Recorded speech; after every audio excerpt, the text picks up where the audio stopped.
Hey, what's up, guys? So in this video, we're going to talk about, is rank and rent oversaturated in 2026? I'm here to show you that it's not. I mean, there are some niches that I do avoid now, like plumbing, but I built this random city and niche selector here, and we're going to just randomly generate some cities and niches, and I'm going to go through, look at the competition for these niche and cities, and show you why there's plenty of markets where there's competition that can be outranked, especially utilizing some of the advanced SEO and Google algorithm principles that I know about. Now, I'm somebody that's been doing rank and rent for over 11 years. Just in the last 6 months alone, I've ranked over 150 rank and rent sites all over Los Angeles, some in Chicago and Florida. Here's some of the commissions that my rank and rent sites are making. Now, I go into more lucrative high ticket niches where I don't just rent a site for a flat fee. I basically sell the lead and get paid commission. I mean, these are like $12,000 drywall jobs, $14,000 wood flooring jobs, and I got paid $1,000 in commission.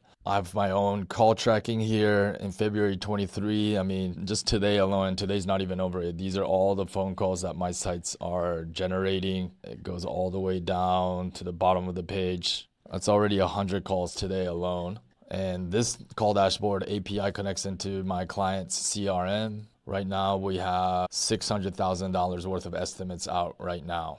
So let's pick a random city and niche. Electrician, Madison, Wisconsin. Now, Electrician might not be the main thing I will go for because it's too low ticket for me, but I can just check it out. When it's too low ticket, electrician, plumber, these things tend to be more saturated, but we can take a look. Right, these days, I don't even worry about the map listing because if I rank the website really well, even with ads and AI overviews, I find that my site still generates leads. Although I do have techniques of getting map listings as well, but if you focus too much on just getting GBPs, they can slow you down because if you actually build more sites, you can overcome not even having a GBP. So this has a DR of 10. DR stands for domain rating. It measures kind of like the power of the backlinks that the site has. It's not the only metric. DR of 10 is a decently strong site. This is a DR 35, but it's ranking on off page. So I'm not too worried about that. This is a DR of 11. It's ranking the homepage. So it is a little bit more competitive. It's not completely easy competition. That's what I suspected for something like electricians. Again, this is not a niche that I would generally go into, but you can go into sub niches within the niche. So like whole house wiring, suddenly these are like $7,000 jobs, $25,000 jobs. And then, home wiring, we don't see much competition. This is ranking off page. These are all sites ranking off page. So if you created a whole brand about whole house wiring in Madison, you can get the rankings, especially if you know how to do semantic SEO and get some high ticket leads and work with an electrician company in Madison. All right, let's do another one. Water damage restoration. Water damage restoration is one of those niches that are most likely quite competitive and saturated. These companies are willing to pay several $100s per lead. And there's been a lot of lead gen companies over the years that really went after this niche. I don't really think this is really going to work. So again, rank and rent. There's so many different niches you can go into. You have to understand what niches to avoid as well. That's just as important as anything when starting this business. And this is why in my community, I've just launched a brand new coaching program this past year, and I review all the picks that my students are making for various niches. But yeah, we can check water damage restoration Raleigh. Yeah, this is quite a powerful site, 38 DR. It isn't ranking off page, but when the DR is like that strong, it's gonna be tough as a brand newbie. This one's a DR of 51. It is an off page. This site is not so strong, DR of only 2. Raleigh, North Carolina is not even in the homepage title, so it's a bit surprising that this guy is number 3. This guy is a number 5. He's DR 19, quite strong, and it is the off page. Let's see if he has Raleigh in the title. So he does have Raleigh in the title. So this is pretty optimized for the city Raleigh. Let's take a look at this guy. A bit of an anomaly here. The content seems quite weak. If this guy was the number 1 guy, I would feel more confident. But because we got these kind of giant brands, this is not a niche that I would recommend for a brand new beginner. This is a site where you most likely have to invest in some backlinks to get some good rankings. And most beginners, they don't have the budget for the backlinks. So I don't think this would be that recommended. And when I talk about invest in backlinks, I mean, maybe you could get some leads coming in with maybe $1,000 worth of backlinks, but most beginners may not have that kind of budget. So you probably want to stay away from a niche like this, because I can rank a lot of sites without investing in backlinks if you know what you're looking at. So let's find another one. Generate. So gutter cleaning is a bit low ticket. Obviously, you can still make money in any of these niches. It's going to be higher volume, but yeah, there's brands targeting gutter cleaning. Okay, it's actually like not very competitive at all. Gutter cleaning rally. This guy is a DR1, not using exact match domain. This guy, he is using an exact match, but DR of 0, DR6, it's an off page. So this would be a pretty simple site to be able to rank on page 1. This site has very weak content and he's the #1 guy. So yeah, I would say this is a site, and he's targeting a bunch of other unrelated terms, which doesn't help you. So yeah, this is the one I would say if one of my students decided to build this site, I would not be opposed to it at all. All right, let's do a few more. Oakland, California, Asphalt Paving. We can check that out. Oakland, California, Asphalt Paving. This is hilarious because I'm already in this niche. This is one of my sites that I built maybe 7-8 years ago. Asphalt Paving, Oakland County. Yeah, BC Asphalt Paving. This is one of my sites. I have not touched this site in years. And this client is still paying me to this day. So let's do another one. Personal injury lawyers. It's going to be too competitive for pretty much most of us. These guys have huge budgets. They've already hired big SEO agencies, and yeah, it's just not worth to compete in this kind of industry. Carpet cleaning, I don't really like too much. It's like too low ticket. When it's too low ticket, like people just call. Same with house cleaning and maid service. I mean, you can hire such low cost labor for this now with things like TaskRabbit. So again, I just asked AI to create me a randomizer for all rank and rent niches. So a lot of these niches, like I don't even teach or go into anymore. So Portland landscaping. So yeah, we can check it. I mean, these are picking the top 100 populated cities of the US. So a lot of these cities are like 600,000, which for a beginner, a lot of people will tell you it might be too competitive. I think with enough SEO skills, you can rank in any of these cities. Yeah, this is a strong site. 30 DR, 7 DR, decently strong. This is a strong site here. This is a site where you might need to invest $1,000 to $2,000 worth of backlinks, maybe even a little bit more. But it is Portland, it's a huge city. When this site ranks, I mean, this site is easily worth $1,000, $1,500 a month of flat fee rental. So, but if you target a city much smaller than Portland, oftentimes you can find competition where you can rank without investing in backlinks, which is kind of what I show my students to do, especially when they're beginner on a budget. All right, Asphalt Paving, fine. Irving, Texas, we can check that out. Okay, I like the fact that only one map listing shows up, so there's no other map listing.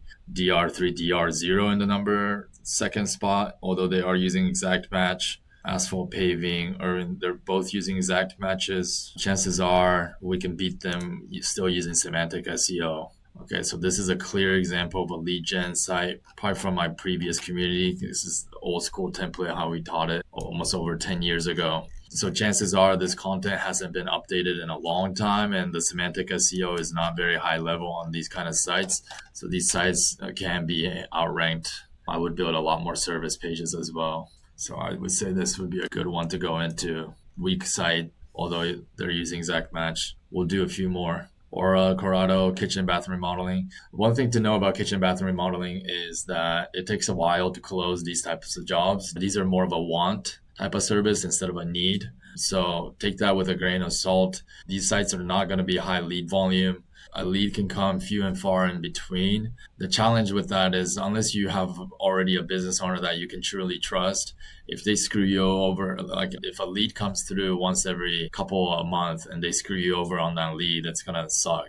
Right. But if you know the business owner or something, or you talk to the business owner forthright and you feel like you can trust them, this can be a good niche. I mean, it is high ticket lead volume, but for a beginner that wants to make money like as soon as possible, I just don't recommend it because again, it can take a while to even close these types of jobs. So let's just generate another one. Dumpster rental, Miami, Florida. Again, Miami is a big city. Probably going to be competitive for a brand new beginner, but we can take a look.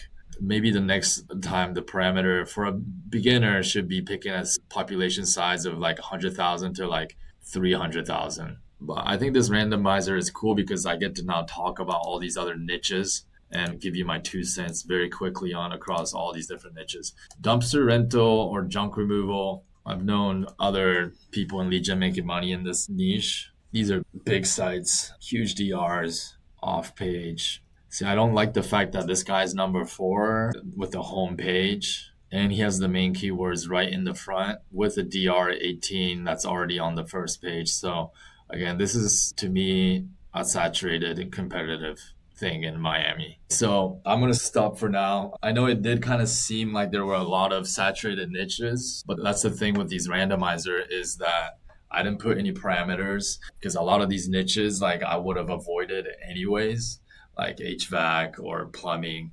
These are standardized services. There's a lot of already big brands dominating those spaces. The problem with having big brands is that those brands are getting direct search as well. So they might not be using exact match, but the fact that they have a lot of brand awareness, other types of marketing that people are searching for that brand, it gives them a strong boost of signal. Same with dumpster rental in Miami. I bet you a lot of those brands, like people are aware of those brands and people are searching for those brands. So this is why I kind of stay away from those kind of niches. I kind of compare it to, let's say if you're trying to just go eat pizza or hamburger, if you think of a hamburger, you think of In-N-Out right away or Five Guys. Or if you think of a pizza, you think of Pizza Hut or Little Caesars, and you will probably most likely search those brands. But then if you try to eat more like a unique types of food, let's say you want to go eat oysters or some type of seafood, then you're going to do a lot more searching of a particular restaurant that serves that food really well, right? So that's kind of like an analogy I like to make is this is why I like to go into certain more high ticket niches where it's not dominated by these franchises and standardized companies. And when it's higher ticket too, people do shop around, they do click around more. They don't just stick to the GBP. If they land on my site looks way better than all my competitors, I'm going to get that phone call. I'm going to get that lead. And I'm working with a company that's very good at closing these deals. So this is how I'm making really good money with Rank and Rent in 2026. Again, I have a brand new community that I launched this year. And if you schedule a call with me, I'm going to go into what some of those niches are. Most of those niches, it did not show up in this randomizer today. And some of these niches that I'm in, I've ranked just in the last 6 months alone and all over Los Angeles. So in my community, when you join, like I review every student's picks like I did today. And I tell students if those were good picks or not. And I think that's a huge step in order to ensure success in the rank and rent business. I've seen in my previous community so many times of students picking the wrong types of niche or the wrong city where there's too much competition and saturation. Again, the title of this video was, is rank and rent saturated? Well, it is saturated for some niches. For other niches, it's not saturated at all. So it's all about the art of finding non-saturated niches or having enough SEO skills that other people are not doing to outrank the people even in semi-saturated niches. So, all right, I hope you guys enjoyed this video. Give my channel a follow because I'm going to be dropping more gems like this on this channel. Give it a like and ask me any questions in the comments because I will personally answer your questions. And again, if you're interested in actually starting a rank and rent business and actually succeeding in 2026, click on the link in the description, schedule a call with me, and we'll see if you're a right fit for my program. Thanks.